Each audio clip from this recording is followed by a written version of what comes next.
The ice cream truck pulled into the neighborhood. Music blasting, kids are sprinting up. One little girl ran up with some crumpled up cash in her hand. A couple minutes later, she walks back to her dad. She's not happy.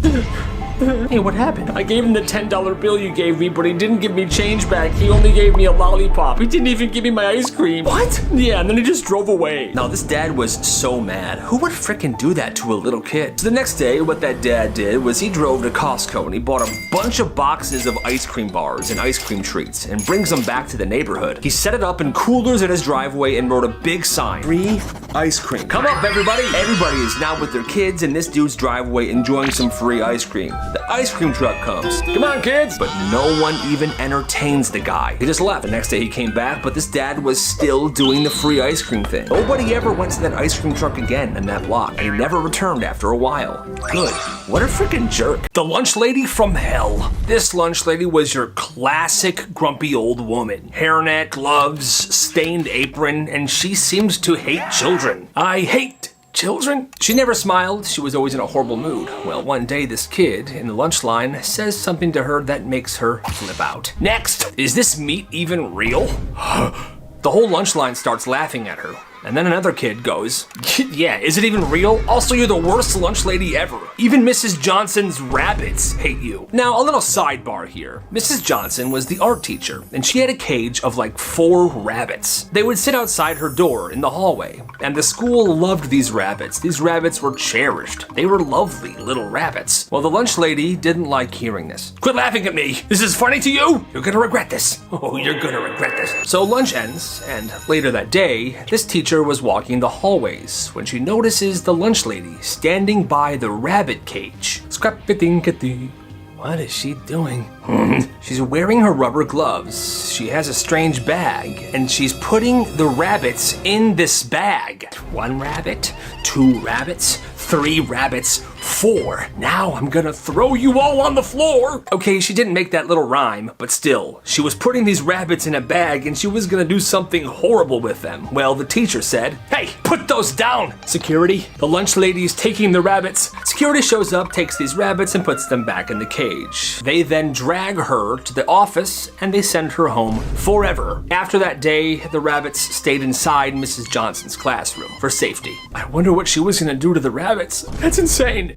So every day during class, she made her students sit in a circle and they had to confess something they felt guilty about. It was called the guilt circle. She said it helped build trust, but it felt more like public humiliation. Every morning, right after the bell rang, one by one, share something you regret, something you're hiding, a dark secret. And if you really couldn't think of anything, she would say, that's fine, but you're going twice tomorrow. It would be stuff like, I ate my sister's Halloween candy. I cheated on a vocab quiz. But after a while, that wasn't good enough for her. She wanted them to go deeper. I spread a horrible rumor about my friend. I took money from my mom's purse, and she loved it. Oh, why do you think you did that? Do you think she knows? No. Day after day, week after week, this is how things went down. Until one day a kid stood up and said, you know what, Mrs. Keller, you should feel guilty. You make us say this stuff in front of you and all of our classmates, and then I bet you go laugh about it in the teacher's lounge. The whole room froze. She didn't say anything. And I guess that was all it took, because the next day, the guilt circle stopped. For real though, that is super messed up and completely unacceptable. This would make me so mad. So one day in physics class, this kid left his nice calculator on his desk. The next day, it was gone. Now this calculator was engraved with his initials, so there was no way to mix it up. Well, it was an expensive calculator, and it was one that was required for the class, so he didn't have another one. And every day the teacher says, you got your calculator today? No, I still can't find it. Well, you need to learn about responsibility. That's a 0 for the day. And this happens every single day. And sometimes the teacher's even smirking while he writes this down. What's this? Another 0, huh? You're really racking them up. Well, at the end of the school year, another student is going through the teacher's desk when he finds the calculator. Yo, whose calculator is this? Bro, I think it's yours. It's mine. The teacher had it the entire time. When he confronted him, the teacher said, what do you want me to do about it, huh? And that was that. That's so messed up. When this girl was 16 years old, she got hired to be a face painter at a weekend festival. All right, you're next. What do you want me to paint on your face? A dead rabbit. What? Now, the stuff that they were allowed to paint were like these pre-approved designs, like a rabbit, a live, a choo-choo train, a butterfly, stuff like that. Well, this one kid comes up and he wants her to draw something different. I want you to draw the train, but put a human face on it and give it arms and legs. Well, this girl hesitates. I mean, I can try, but it might look a little creepy. Well, this kid's dad leans in. He knows what he wants. I'll pay extra. 15 minutes later, she's locked in. She's drawing this weird half-human, half-trained thing on this kid's face, and she was right. It was looking really creepy. It's unsettling, but it's accurate. The kid loves it. The dad's happy. They walk off. 5 minutes pass, and then she hears screaming. This kid's mom is storming to this painting booth, and she's not happy. What did you do to him? Huh? What the heck did you do to his face? It's what he wanted. You ruined our family day. He looks like a demon. But the kid's smiling and the dad's confused. But sweetheart, he likes it. Shut your mouth, Carl. Now, this girl's boss, the dude working a few tents over, comes by. Ma'am, hi, yeah, you need to leave. You know what? Fine.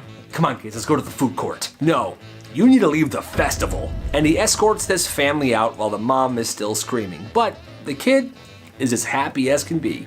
He loves his face paint. And that girl never worked that festival, never again. When this girl was in high school, she fell out of her bunk bed.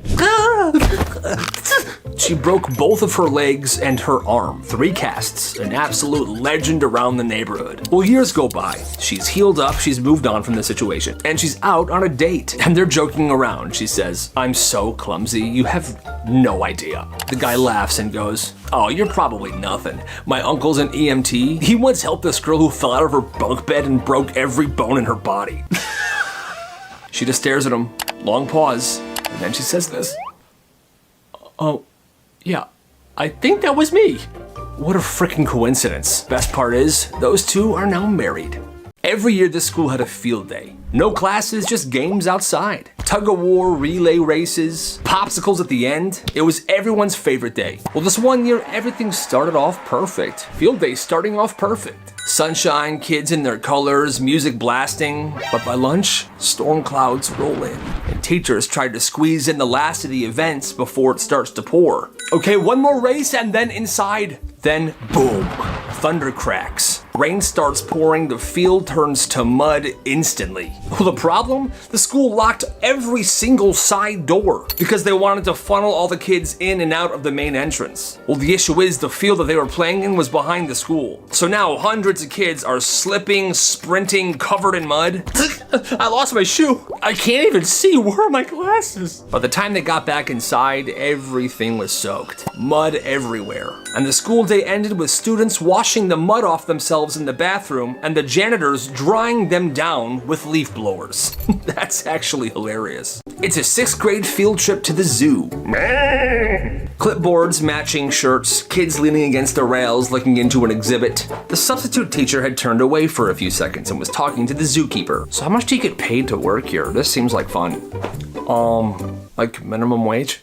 Behind her, the students are looking at the lion exhibit, trying to get one to come out. "Come on, lion, quit being so boring, come on." Well, this one kid slips and falls right into the exhibit. His name was Ethan. "Yeah, quit being so..." For a split second, nobody says anything. They're all like, "Oh God, no." Ethan is now inside the lion exhibit, but there are no lions around right now. Okay, get me out of here. 30 seconds pass and the teacher is still talking to the zookeeper. "But like, do you get benefits here or something?" "I get free lunch."